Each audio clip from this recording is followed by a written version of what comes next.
Welcome to the Millionaire Next Door podcast with Robert Curtis, CFP accredited investment fiduciary from Signature Estate and Investment Advisors. In this podcast, we help successful wealth accumulators like you looking to transition to a work optional lifestyle by helping you build strategies for growing and maintaining your wealth. Robert draws from years of experience and fiduciary responsibility and interviews guest experts to help you build reliable strategies to grow and maintain your wealth. Now, on to the show.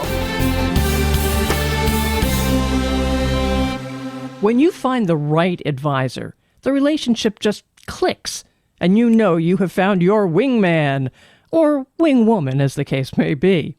I'm Patrice Sikora with the host of this podcast, Rob Curtis. Rob, tell us about that special bond and who is typically a good fit for your advisory practice. Yeah, that's sure, Patrice. The podcast is actually called the Millionaire Next Door podcast. As I like to call it, it's the overnight proverbial 25-year success story. That's who I tend to work with and sort of be that wingman or wing person for. I got a really nice comment from one of my earlier podcasts. One of my clients listened to it. He gave me some feedback and he said, "That's really great. I really like the podcast." And then he said, "That was me 25 years ago." Oh, wow. So yeah, I felt like we were really resonating on very much the same wavelength. And that was some nice feedback. Yep. So you have second and third generations, right? Yeah, we have some second and third generation clients. I mean, I consider myself really, blessed to have that. And it's just a testament of how long we've worked together. So that's great. I love it. Yep. But tell me more about the fit, though. What do you look for?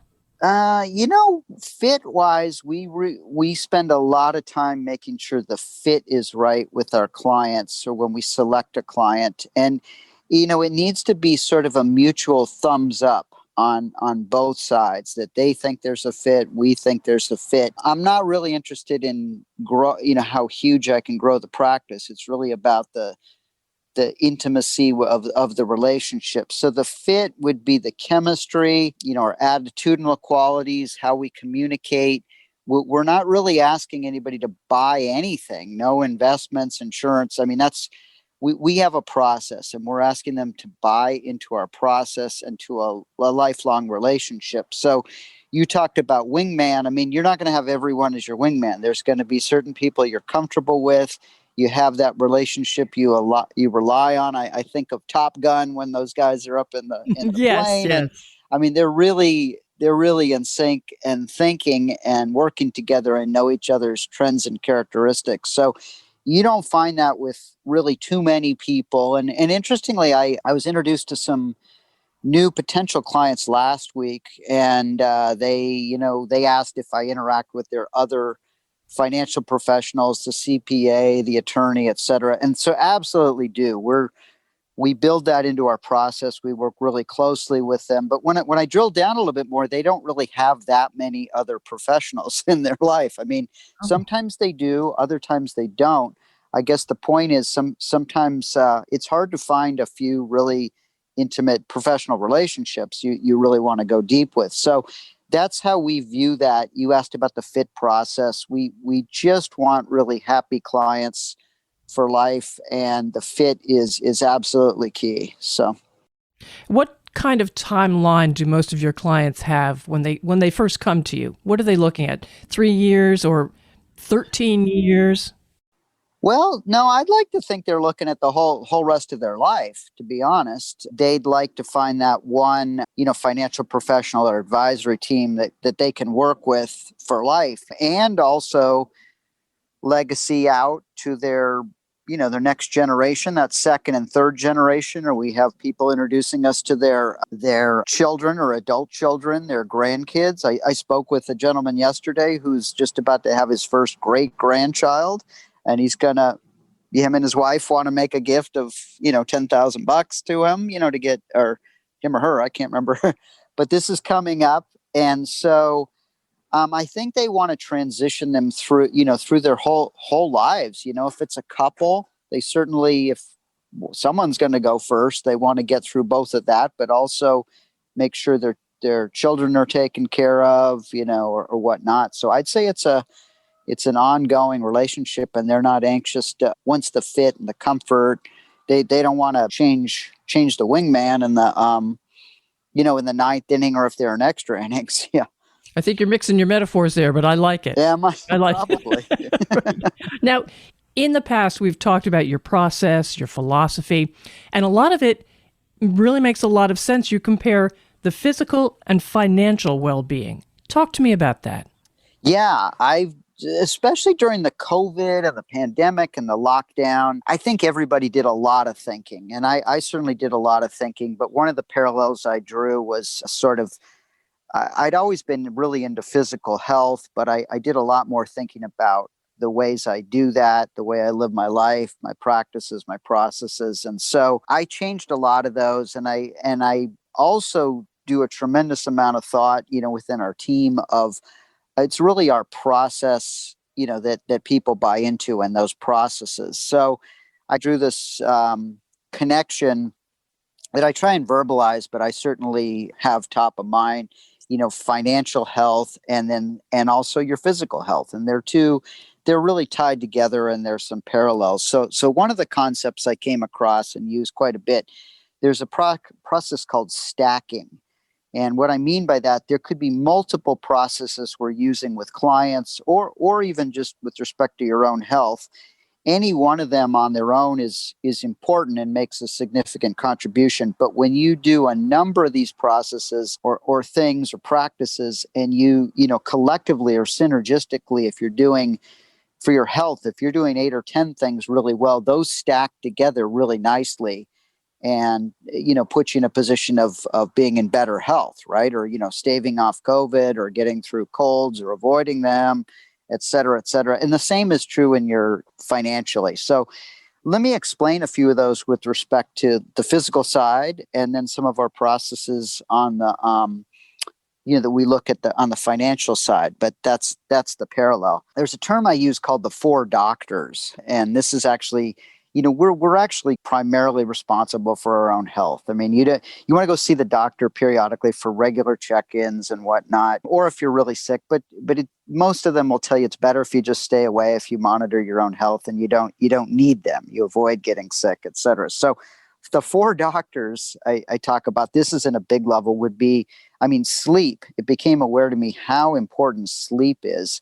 It's really probably better than any medicine. It's really important for your immune system, for your ability to pay attention, and for me to be present for clients, to be there for my family, for my community, but we live in a society that sort of de-emphasizes it, right? Or this whole we'll sleep, I'll sleep when I'm dead, or work into the wee hours, or get up crazy early, and then I can live off 4 hours of sleep. That's really suboptimal. Your body will pay a price. So sleep is really key, and I'll talk about some more about that. But I've really dialed that in because it's so important for your body's restoration, your recovery, to be ready for the next day, to be alert, to be on top of things. Movement, I talk about, that's another one of the 4 doctors. There's obviously exercise, and a lot of people are obsessed with going to the gym and crushing a workout and moving a lot of iron and stuff like that. That's great, but there could also just be movement around the house, simple walks, walking the dogs. Sometimes I think, even if I'm just doing the dishes or moving up and down the stairs, the point is sort of that sedentary lifestyle. And, a lot of people, they don't want to just sitting in the recliner all day with a remote control and a bag of chips, maybe after you've had the movement and the workout. But at any rate, it's important to be moving. Nutrition is really important. One of these 4 doctors, that's an interesting area I've spent a lot of time with. And so there's a lot of processed foods out there, and you'd be shocked when you read the labels or all the things that sound healthy. But if you just read the labels or the ingredients, you'd be shocked. So the other thing going on, I don't know if you're aware, but a lot of from what I understand, our soils, across the world have become very depleted of minerals and nutrients. And so people think they're getting all these, eating vegetables and things like that. They think they're getting all this great nutrition. They might not be getting what they think they're getting because of all kinds of over-tilling and a lot of industrial processes. And I've heard that from qualified people in the 1950s, like if you ate a head of lettuce, like today, to get the same nutrient dense or quality or all that vitamins and minerals, you'd have to eat like 25 heads of lettuce. So that's a lot of lettuce. That's a lot of lettuce. So it just drives home a point, that it's become difficult. We really need to stay on top of it, even though we need to know what's going into our body. And then I'm going to make a parallel later. We need to know what's going into a portfolio. They're not all the same. Hydration is a fourth of the 4 doctors I talk about. Just really important, even small diminution of your hydration, and it's really impactful on your whole body. And for example, sleep, I've learned you actually lose quite a bit of water while you sleep. I mean, you've got your anywhere 6 to 9 hours your sleep, so you're not drinking anything, but just all that breathing in and out tends to deplete you. It actually uses up an awful lot of water. So in the mornings, I hydrate quite a bit. It's just really important to get your body hydrated. So when you say hydration, though, are you speaking totally water? Just water? Well, everybody's personal. I actually, I do water, but I put supplements. I actually use a lot of salt, really high quality, like mineral salt, and I have some liquid minerals, and I put other things in there to supplement it. So that's part of my process. But it's not just straight water all the time. So, but the point is, all these processes are important, and the stacking of them and regular practice and awareness. I'll give you a few others on a deeper level. Like one of the first things I do when I get up, I've learned, is I get outside and I get some sunlight in the first 5 or 10 minutes. This is super, super important. And I don't mean looking out the window, unfortunately, because it's a huge difference from actually, it's a cloudy day here in Southern California in late August. I'll take it. That's great. Because usually it's, could be 100 degrees. But even on an overcast day, or if you're up in the Pacific Northwest, or if you're outside, it's super important for your body, for your brain, for what's called your circadian rhythm. This is this cycle. I don't know exactly how to explain it, but it's sort of like a cycle in your brain that's really important. And I don't know if it ties back evolutionarily to we woke up, we came out of the cave, and we saw light. But just that first 5 or 10 minutes getting some light, I've heard from numerous experts, is really important for setting you up for the next 24 hours, for how you sleep and whatnot. And, I think a lot of people's tendencies these days is just, to go straight to their phone, to go to the computer, to check all their emails.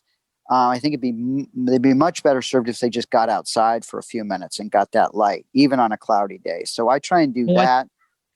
I thank my dog for that, because that's what we do every morning. Yeah. That's it. Well, that's good. And that's actually, your dog needs it. I will have to thank her. During the pandemic, I've been spending a lot more time with my dogs, and I've learned I actually observe them quite a bit. Some of their habits and behaviors, they seem sort of goofy or we laugh at, but some of them are really, there's a reason they're doing what they're doing. And, so there's actually quite a bit of wisdom in it. But, so that's a little thing. I talked about hydration, your sleep, sort of a thing called sleep hygiene. I've spent a lot of time in that space, probably because I've struggled with sleep in the past. Sometimes you go down, but you just can't fall asleep, or you're restless in the middle of the night. And I mean, it's an issue. So, So what is sleep hygiene? What does that mean? That's an overall encompassing all your habits around just getting good quality restorative sleep. It's really, really important for your body. And so like getting to bed about the same time every day or every evening, getting up about the same time, not having that confuses your body. That's why when you travel and you go to between time zones and stuff, it's really, really upsetting, 2 or 3 hours. It disrupts your circadian clock. So doing that, I've learned I've learned a process in the evening. Probably it's because a little bit of aging, but I need to unwind and stuff. Maybe reading a book, not overstimulate myself too late at night. It's just a process to wind down to be ready to go to sleep, and then you want to wake up refreshed. And I'm very active, physically, and I compete a lot on some tennis and stuff like that. So for your body, just all that repair happens during the evening. And even in your brain detoxifies during the evening while you sleep. There's a thing I've learned that's called the Glymphatic System. They didn't even know about it till, I don't know, 5 or 6 years ago. It's kind of like the lymphatic system, but this is where there's a lot of toxic and all this stuff downloads out of your brain while you sleep through kind of like a series of tubes and stuff. I'm no expert in this, but those are important processes going on in your brain. I remember when I was in college and studied biology and stuff, and I remember them saying things like, we really don't understand exactly why we sleep. We know it's important, but they're learning a lot more that it's really absolutely critical. And I know in the military and stuff, when they want to like interrogate or break a spy, I mean, they can torture them. When they give them sleep deprivation. Sleep deprivation will do it, sure. That's the thing that cracks them more so than, even physical stuff. So anyway, so a lot of that together is called sleep hygiene. Okay. And, another thing, just a lot of things we stack together. I've started doing. I'm not great at fasting. I really like to eat, but I do a lot of time restricted eating. What this means is I try to maybe not eat before 10 a.m. in the morning. I mean, most people get up and they just eat their breakfast right away. And I understand if you have to get to work, but evolutionarily, I don't think we did that. I don't think we popped out of the cave and just started having a bowl of Cheerios or something. So, they would go for quite a while before they ate. And then another thing is, eating. I kind of feel like this older person now, but eating earlier is much better because I can then, if you have this time restricted eating, meaning a window of 14, 16, 18 hours, it sounds really hard to achieve. But if you just sort of eat a little bit later, and then you eat, in the morning, and then eat later or earlier in the evening, you can restrict this. I mean, some people have it down to a 6-hour window or an 8-hour window, and I'm not hungry at all. I have plenty of energy. But the point is, you actually give your stomach and all your digestion and all that and all those organs a lot of time to process all that and to sort of clear out. And that's to clear out, exactly, yeah, helpful. And if you eat late at night, or in the evenings, or these late night snacks, when it's time to go to bed, your body's doing a lot of digestion. And that's not really good. It should be doing other things. So these are just little processes I've learned. I eat earlier, time restricted eating, all these processes stacked up together are working much better. And I see it because I compete physically and I see it on a physical level. And then even with my thinking or interacting with clients or how I show up for, my family or my friends or people or my community or those that need me, I'm just more engaged. I don't have the spikes. I don't have that as much of that afternoon crash. If somebody calls me and wants advice at 3:30 in the afternoon, I don't want to be in the middle of a drag or a lull versus someone who we interact with at 10:30 in the morning. They deserve to have the best of me. And you would hope the same of whoever, your doctor, your surgeon, the pilot. The reality is a lot of people have a lot of swings. And so I'm trying to dial that in more. Now on to sort of the financial planning and our process as a team. As you've been speaking, I can see where financial planning will mesh with this, but go for it. Tell us more exactly. Yeah, so it's it's our whole overarching holistic and process. I mean, there's a number of these strategies we use, but that all stack together.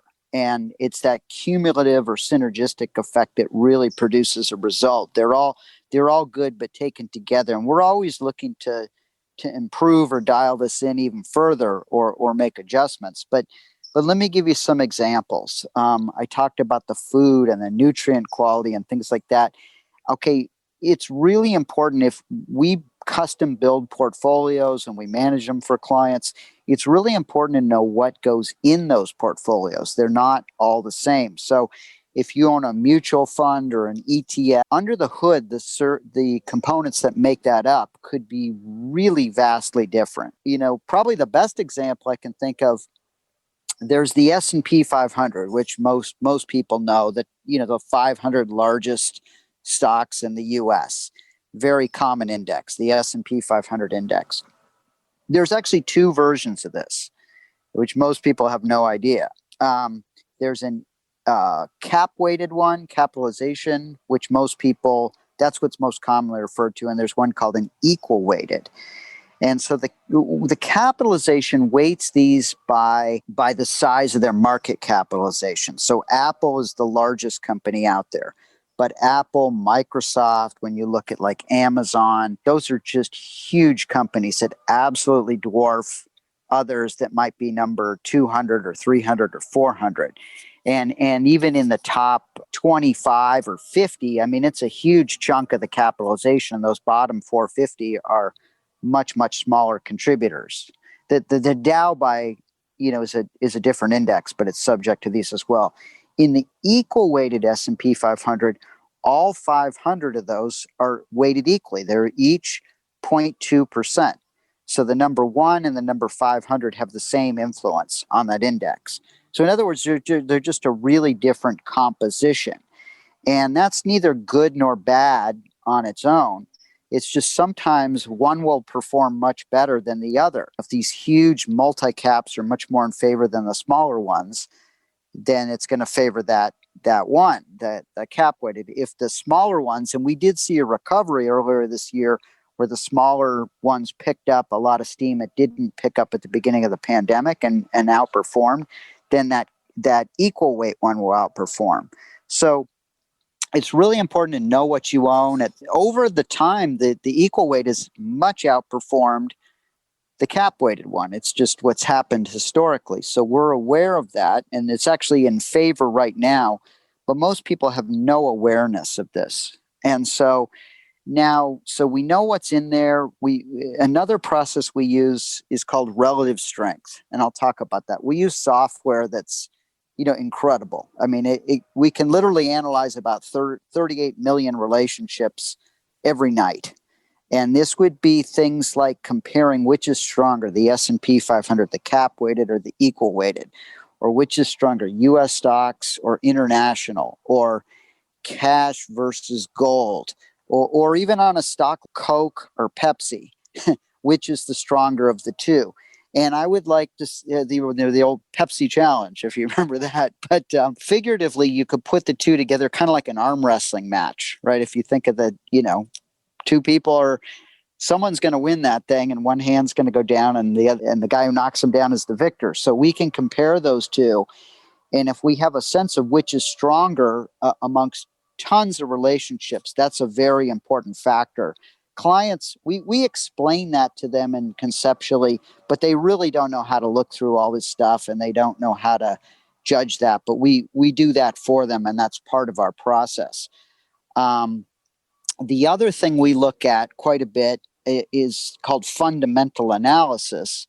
This would be all these things like you think of a classic Warren Buffett looks at the price to earnings ratio, the debt of a company, the management, the cash flow, are their sales increasing, all the price to book, all these number crunching, that those are really important, and those tend to show you is something is a good value, or is it overpriced, or is it fairly priced or cheap. The other side, the technical analysis of the relative strength will often show you if something's in favor or not, if people are buying it, if it's moving up, like an apple just keeps moving up and up and up. It's very much in favor. The fundamental is important too. You want to know, say, like what's inexpensive or overvalued, but oftentimes something could be inexpensive. The problem is, let's say it stays inexpensive for 10 years and it doesn't move up. It's still cheap by those numbers, but you haven't made any money. And so, but by the way, if you're in your 20s or 30s or 40s, that you may be okay. If you get a little further on, you're in your 60s or 70s, 10 years is a big thing. Yeah. Yeah. I mean, even Microsoft didn't move anywhere for about 15 years. But I remember about 2014, it really started moving up dramatically. So there was a good 10 or 15 years where it didn't move very much. So the point I'm making here is that we sort of look at both the relative strength and the fundamentals. And together, that's really important because the fundamentals often tell you sort of what to buy. The relative strength will tell you when to buy it. Now, if you marry those two together, I describe it sort of like playing the piano. If you were an expert pianist, but you only played with one hand and you had the other one tied behind your back, you'd be pretty good. But now if you were that same person and you put both hands on the keyboard, that would really be powerful. So those two together is part of our process, and it's really important. I'll give a few more, but we also look at statistically we look at what's we called overbought, oversold. Mm-hmm. Now, I don't know if you ever took Statistics 101 or you remember the bell curve, right? All I remember is you can say anything with statistics. Yeah, well, that's true. But so I don't know if, hopefully a lot of people are familiar with just the concept of the bell curve, right? And so conceptually what that is in the middle of the curve, the sort of the fat part, that's where most of a population lies. And if you go out to the edges, the extremes, those are called outliers. I call them zones for people to keep it simple. But you can measure how a population is distributed, and you can use that very effectively for anything like heights of men or blood pressure. Where you rank? Are you in the middle? Are you high? Are you low? If it's heights of men, I mean, if you're 5'10", you're kind of in the middle. If it's a man and he's 5'3", he's clearly over maybe to the left of that curve. If he's 6'8", he's far over to the right. But we actually have this tracked through every stock out there, every ETF, everything through the software we use. And we get a sense on the bell curve, is it sort of in the middle about normal? Is it way to the one side or the other? And that's very powerful because it's not a guarantee, but if they're way extended out, there's a little bit more likelihood it's going to want to move more towards the middle. So they can continue on in that other direction, and often they do, but at some point there's a tendency to move more towards the middle. So those are just tools we use and we stack all these together. I'll give you just a few more, but we through the software and other processes, we rank, part of a hallmark of our process is a really, rules-based, unemotional, we just look at the data and it's got to fit with the person, but we look at the data.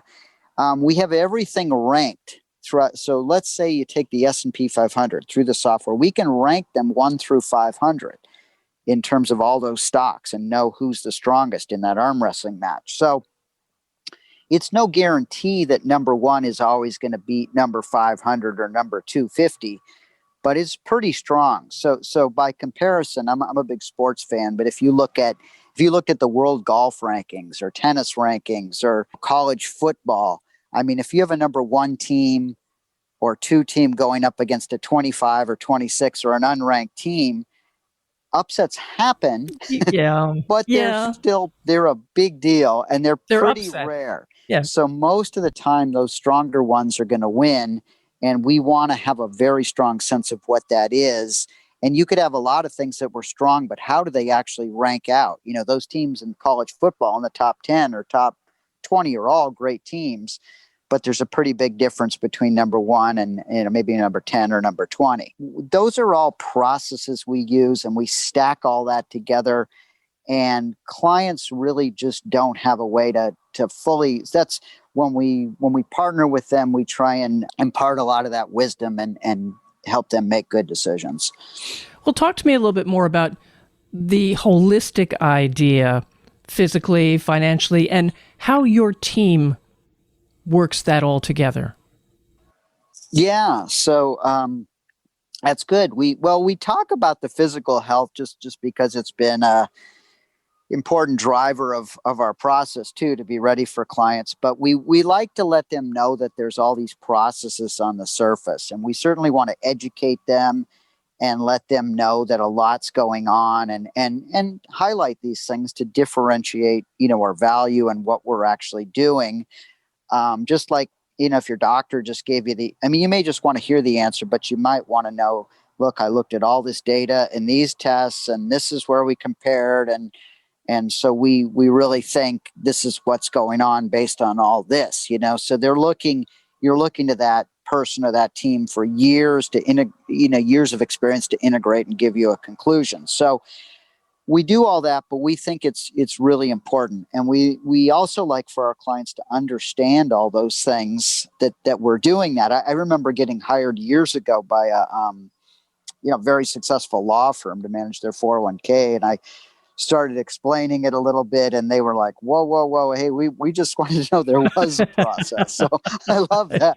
So yeah, there's quite a process. It's really about our process. And then ultimately, if people want to introduce us, or, it invariably comes up, someone will say, maybe I'm not that happy with their advisor. Do you know someone? Or they're looking for someone. A lot of times they'll say, yeah, talk to Rob, or, they'll say he's a great guy, or yada, yada, but we'd really like them to say, no, he has this, explain a little bit more. He really has this process. They use this process, stacking, all these detailed things.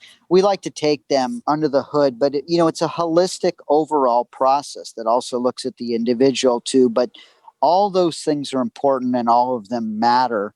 And we're paying attention to those things, and we're making sure they're on course. And if they're off course a little bit, it's not that we necessarily need huge wholesale changes. Sometimes it's small little tweaks or course corrections that can put us right back on track. So that's kind of how that works. Tell me more about some of the processes you're using. There's one that really caught my eye, this check a month strategy. Yeah.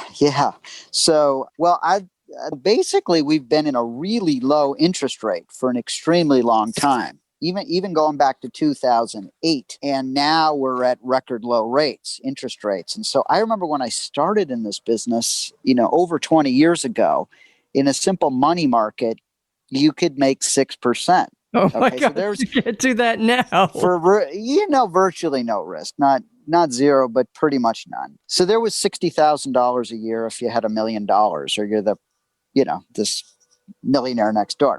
Today, you'd be lucky to get $60 a year. I mean, I literally see it with accounts with big amounts of cash, and it's just, or your interest for the month, 6 cents. That's not going to work. That's been an ongoing issue, and it's really made it difficult on savers, on retirees, on people who maybe want some more conservative type strategies. And it's kind of forced people to take on a little bit more risk. So, and we know inflation is there, okay? We see it all the time. Everywhere I look around, prices are going up. The price of the postage stamp just went up apparently on Sunday or Monday of last week. So that's a small little thing, but everything's going up, and they like to tell you that it's not, but it is. So interest rates remain extremely low from a historical perspective. There's a thing called the U.S. 10-year Treasury. That's the government bond, 10-year Treasury bond. It's at 1.225%. That's as of 8/17 or August 17th of 2021, according to Dorsey Wright and Associates. So this environment makes it difficult for investors to generate significant income through their fixed income holdings, which can be problematic for those with a requirement for a steady stream of income from their portfolio, like retirees. And I have a lot of these folks who do rely on it, or maybe they've retired and they've pivoted to where they want some steady income off their portfolio. So as a result, I've had to look outside of fixed income to meet their income needs. And while many of us are indifferent to whether our returns come from sort of price appreciation or return of the income from, say, a dividend or interest, and they can simply forgo the yield when fixed income or high yield stocks are out of favor. This is not always the case for those who rely on their portfolio for monthly income. So for those folks, one strategy I use is, I call it the check a month strategy. I'm getting to your questions, but I want to explain, the low interest rate environment, why it's so necessary. So The check a month approach involves buying a group of high yielding quarterly dividend paying stocks with a dividend payment spread across the quarter so that the client receives a dividend check each month. When building a check a month portfolio, it's essential to select not only high yielding stocks, but also stocks with a healthy relative strength picture, that process I just described, to stack the odds of future performance in their favor. Because after all, client's not going to be impressed if they're getting a yield of 3.5%, but the portfolio's down 15%. That's just a horrible trade-off. And the reality is, I see a lot of folks coming looking for the highest yielding type things. 6, 7, 8%. There might be a huge amount of risk there, and there's a really good risk of principal loss. And I see a lot of articles in mainstream media touting these really high yield stocks that some of them are just not healthy from a relative strength or technical picture, and you're chasing yield. So you're putting yourself at extreme risk. So that's part of our process. So to help you understand a little bit better, the last couple of weeks I did some diligence looking at only dividend stocks that were yielding like 3.5% or higher. And I took as a universe what's called the S&P 1500. This is the 1,500 largest stocks in the U.S. And I found there's 156 stocks that are yielding more than 3.5%. So really, about 10% of those stocks. But when I went and drilled down further to stocks that had a strong relative strength picture and a strong fundamental picture, we're really looking at about 23 stocks out of 1,500. So it's a really select list. But the point is that process is in place to identify those, weed out the stuff that isn't good, and then we can discuss that with our clients. But that's sort of it. That check a month, a lot of people rely on the income. I've had some other folks that maybe they're doing fine in retirement, but a little bit of additional income would be good. And sometimes we just have it journaled off straight to their checking account at an outside bank or whatnot. They really appreciate it. It just sort of smooths over things for them. But that's a process. And I do want to just to really frame where we're at right now. As of data I saw about a week or two ago from First Trust, August 17th of 2021, there's $4.5 trillion of money now sitting in money markets. This is an all-time high. They're essentially paying 0%. So there are a lot of folks looking to have a conversation around this, some good advice, some solutions. I'm doing a lot of this, and I'd be happy to discuss with clients, or anybody who's in this situation. It's an awful lot of people. It's affected a whole couple generations. People are still concerned about valuations, but where does their income come from? And if they're earning zero with inflation, with taxes, they're going to lose in the long run purchasing power. So they ought to be having a conversation of what kind of strategies, make sense. Well, as we're wrapping this up, we're coming up against the clock. Is there anything else you'd like to add, but also make sure you tell people how to get in touch with you to have this conversation? Yeah, no, that's great. To get in touch with me, I'm on LinkedIn, I'm on social media, Facebook. You can email me, rcurtis, CURTISS at SEIA.com. You can find my firm's website, SEIA, out of Pasadena or Century City. I have a series of videos on there, about 2-minute videos that go into a lot of these processes in depth. These podcasts are, I think they're including some show notes in there of how people can get in touch with me. They are. Yeah, so those are good ways to get in touch. And please rate, subscribe, review. It was really great getting that feedback from the client. And I heard something great the other day from some authors. They said whatever, authors really appreciate feedback, even if it's good or bad. They want to hear what people are thinking. So I'm the same. But trying to wrap up, of late I've been reflecting a lot on sort of the silver linings related to the COVID lockdown, and engaging with a lot of folks and friends and family to see what those are for them. And most folks I talk with sort of agree there's some definite silver linings they've seen in their life, and things they became more of value, to them or aware of. And that they ever realized before. So for me, it's simply been a wonderful reset with respect to getting out of my comfort zone on a regular basis and focusing on what's really important, sort of health, self-care, putting the oxygen mask on yourself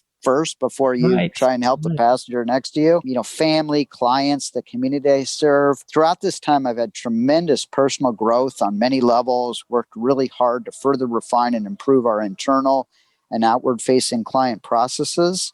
And the Millionaire Next Door podcast and several of the videos I mentioned are examples of this. So please, share them if you think they're relevant. I hope they're helping during this time. And also, we're still in the midst of a pandemic and a Delta variant. I really do encourage you, though, to take some time and think about the silver linings you might have experienced, during this process. What are they? That is a great thought to end this with, Rob. Rob Curtis of Signature Estate and Investment Advisors. Make sure you follow the podcast, The Millionaire Next Door, just like Rob said. You'll get the latest show, share with friends. Give us our comments, too. We want to know what you're thinking. I'm Patrice Sikora, and let's talk again later. Thank you for listening to the Millionaire Next Door podcast. Click the subscribe button below to be notified when new episodes become available. The information covered and posted represents the views and opinions of the guest and does not necessarily represent the views or opinions of Signature Estate and Investment Advisors or Royal Alliance Associates Incorporated, member FINRA SIPC. The content has been made available for informational and educational purposes only. The content is not intended to be a substitute for professional investing advice. Always seek the advice of your financial advisor or other qualified financial service provider with any questions you may have regarding your investment planning.